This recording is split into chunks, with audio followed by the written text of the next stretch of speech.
আমারও কপাল আর অন্যদেরও কপাল দেখি। অন্যরা আত্মীয় স্বজনের বাড়ি থেকে ঘুরে আসার পরে তারা শাকসবজি খাওয়ার চেষ্টা করে, কয় মুখে আর রুচি নেই, মাছ মাংস আর ভালো লাগে না। আর আমার কপাল দেখো, আত্মীয় স্বজনের বাড়ি থেকে ঘুরে এসে পোলাও মাংস রান্না করার জন্য অস্থির হয়ে গেছি এবং রান্না করাও শুরু করে দিয়েছি। আসসালামু আলাইকুম, সবাই কেমন আছেন? আর এস কিচেনে সবাইকে স্বাগতম। অন্যরা দেখি আত্মীয় স্বজনের বাড়িতে কত সুন্দর আদর পায়, আর আমি পুরোই ব্যতিক্রম। আমি আর আজ অব্দি ভালো আত্মীয় স্বজনের কাছ থেকে আদর আপ্যায়নই পেলাম না। থাক, তারপর আল্লাহ রিজিকে যতটুকু জোটায় ততটুকু আর কি খেয়ে আসি। আজকে আমি একটু গরু মাংস রান্না করবো। এদিকে পোলাওটাও বসিয়ে দিয়েছি, পোলাওটা একপাশে হোক, আর আমি এদিকে গরু মাংস রান্না করবো। এই জন্য ঝাল ঝোল করে রান্না করার জন্য অনেক মশলাই দিয়েছি এবং মরিচের গুঁড়াটাও বেশি দিয়ে, মনে হচ্ছে অনেকদিন আমি কোনো ঝাল কিছু খাবার খাই না, তাই আর কি একটু ঝাল ঝাল করে গরু মাংস রান্না করব। ধুয়ে রাখা মাংসটা আমি মশলা কষানোর ভিতরে দিয়ে দিলাম, আর আমি কিন্তু মশলাটা ভালোভাবে কষিয়ে নিয়েছি। এতে কিছু কাঁচা লঙ্কাও দিয়েছে, আর মশলাটা ভালোভাবে কষিয়ে মাংসগুলো ভালোভাবে দিয়ে একবারে কষিয়ে নেব। আর এই গরু মাংসটা ঝাল ঝাল গরু মাংস খেতে কিন্তু বেশি ভালো লাগে। আর আমি কিন্তু এতে পানিও দেবো না, যে পানিটা বের হবে এটাতে আমি ভালোভাবে সিদ্ধ করে নেব। অনেকদিন বাড়িতে ছিলাম না, আর রান্না বান্নাও করা হয়নি। আর আজকে শুক্রবার, ভাবলাম আজকে দুপুরে ভালো করে একটু রান্না করি, কারণ এদিকে রুফায়দার আব্বু বাড়িতে ছিল, তারও ভালোভাবে খাওয়া হয়নি। সে বলে একটু রান্না করো, খেয়ে নি। পরে আর কি করব, রান্না বান্না শুরু করে দিলাম। পরে একটু গরম পানি আমি কিন্তু গরুর মাংসে দিয়েছি। আর অনেকদিন পরও ভিডিও দিচ্ছি, ভিডিও দিতেও পারিনি ব্যস্ততার কারণে। পরে দেখলাম একটু লবণ কম, লবণটাও দিয়ে দিলাম। পরে গরম মশলার গুঁড়া দিয়ে ভালোভাবে মাংসটা আমি রান্না করে নিলাম।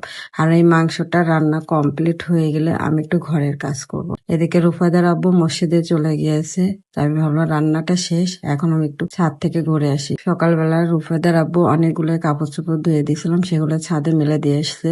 এখন গিয়ে দেখি যে শুকায় গেছে, সেগুলো আর কি নিয়ে আসলাম। আর দেখুন আমার ঘরের কি অবস্থা, অনেকদিন না থাকলে আর যা হয়, ঘর একদম পুরো এলোমেলো হয়ে গেছে। পরে আর কি ছাদের দিক ঝুড়িটাও নিয়ে জানি, ক্লিপ গুলো ওড়নার সঙ্গে লাগিয়ে নিয়ে এসেছি। পরে ওড়নার ক্লিপ গুলো ছাড়িয়ে ঝুড়িতে রেখে এবার রেখে দিলাম, কারণ এই ক্লিপ গুলো আমার সহজে লাগে না, যেহেতু আরো কয়েকটা ক্লিপ আছে ওগুলোই ব্যবহার করি।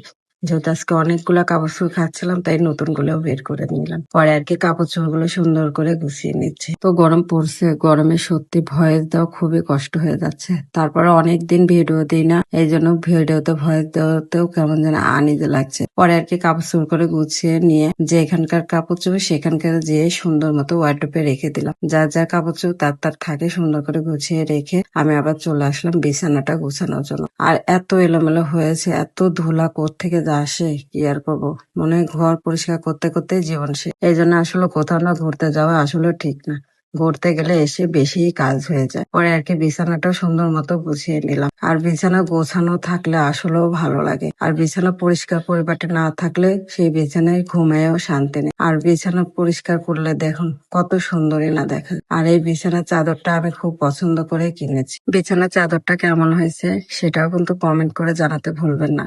এই চাদরটা আমি প্রথম ব্যবহার করলাম বাটিকের চাদর, এর আগে অন্য চাদর ব্যবহার করেছি, এক ফুলের চাদর বা অন্য চাদর, কিন্তু এই বাটিকের চাদর কখনোই ব্যবহার করিনি। এই প্রথম বাটিকের চাদরটা আমার খুব পছন্দ হয়েছে, তাই আর কি নিয়ে আসলাম। চাদরটা কেমন হয়েছে জানাবেন, আমার কাছে কিন্তু খুব ভালো লাগেছে, আশা করি আপনাদের কাছেও ভালো লাগে। আর দেখুন বিছানা চাদরটা পাড়ার পর রুমের লুকটাই পুরাই চেঞ্জ হয়ে গেছে। আসলে বাড়িতে মেয়ে মানুষ যদি না থাকে একদম রুমটা অগোছালো হয়ে থাকে। পরে আর কি করবো, আমি ঘরটাও যেহেতু বিছানা ঝাড়ু দিয়েছে অনেক ধুলাবালি পড়ছে, পরে ঘরটাও আমি একটু ঝাড়ু দিয়ে নিলাম। আর ঝাড়ু দেওয়ার পরে দেখলাম ফুলে টুলেতেও অনেক ময়লা জমলো। পরে আর সকালে একবার পরিষ্কার করছি, আবার এই যে দুপুরে নামাজে যাওয়ার আগে আবার একটু পরিষ্কার করে নিলাম। ফুলটা সেদিন নিয়ে এসে দিয়েছে, ফুলটা কেমন হয়েছে, সুন্দর না? ফুলটা কিন্তু আমার কাছে খুবই ভালো লাগে। আর দেখুন ঘরটা এখন কত সুন্দর। পরে রূপেদার আপু আবার নামাজ থেকে চলে আসছে, আর আমাদের এই মসজিদে মিলাদ দিয়েছে, মানে ছিন্নি, আমরা এটাকে ছিন্নি বলে। পরে আমি জিলাপিটা একটা বক্সে সুন্দর করে রেখে দিয়ে রূপেদার আব্বুকে এবং দুপুরে খাবার খেতে বলবো।